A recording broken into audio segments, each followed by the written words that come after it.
For our next presentation, I would like to invite Mahnoor Umrani from Isra University, Hyderabad, and she is going to present her research on vaping and oral health awareness and clinical practice gaps in dentistry. Assalamu alaikum.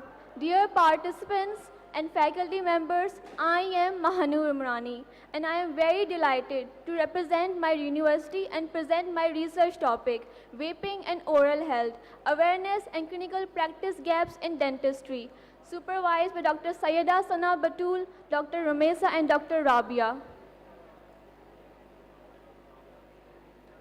The background. What are e-cigarettes? E-cigarettes are battery-operated devices that heat an e-liquid into vapor. They have become very popular in recent times. Why?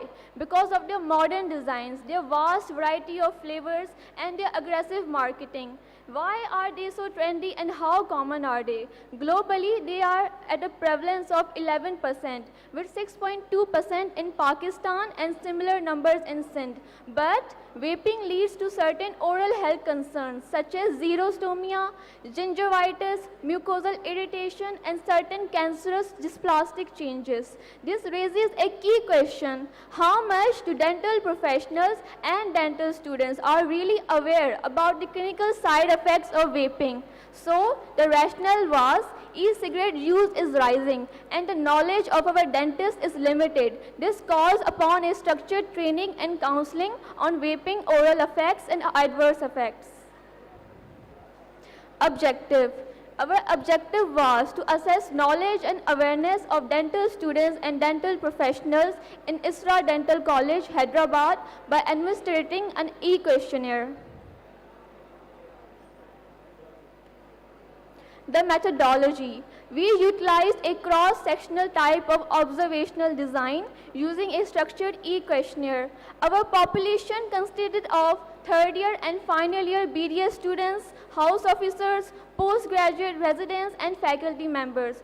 Our sampling technique was convenient. We used WHO calculator, which yielded 133 participants, out of which we received 119 feasible responses. Our data collection procedure was distributed via WhatsApp, which was a structured e-questionnaire. Our study tool, a 20-item e-questionnaire consisting of 3 sections. First, for demographics, second, for knowledge and awareness, and third, for practice.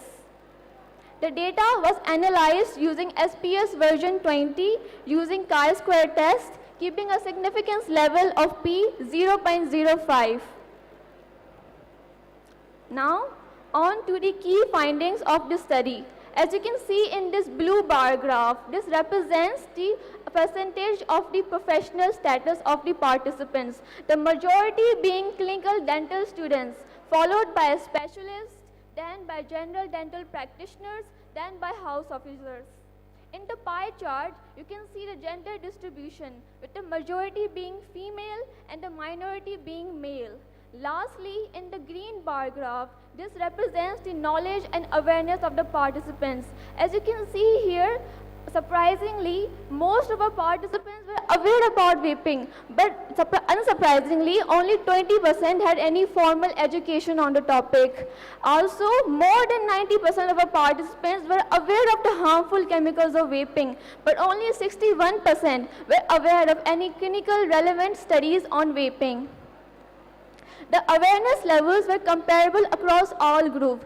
Our statistical test also confirmed this, that with a p-value of 0.844, there is no significant association between awareness and professional status.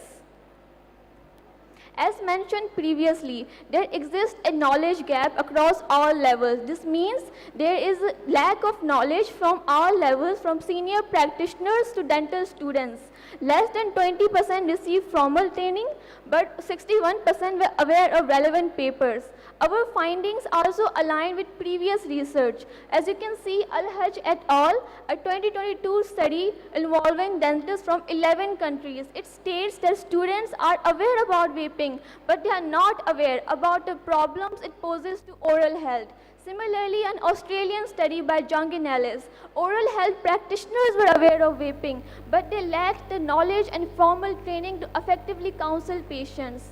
Our study, the research validates these gaps by demonstrating that even experts are not aware of the consequences of evidence-based oral health.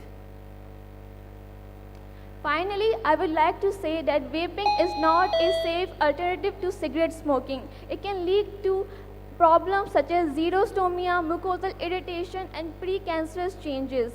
Awareness alone is not enough. We need to turn this awareness into clinical practice, effective clinical practice. We would like to recommend that based on the findings, that we integrate vaping education, that we enhance clinical training for dental professionals, we raise public awareness through community efforts, and we encourage research and policies. As this was a study conducted in a single institution, the study's results cannot be generalized widely. So we recommend that future studies include multiple institutions with a fairly larger sample size so that we can get a clearer picture.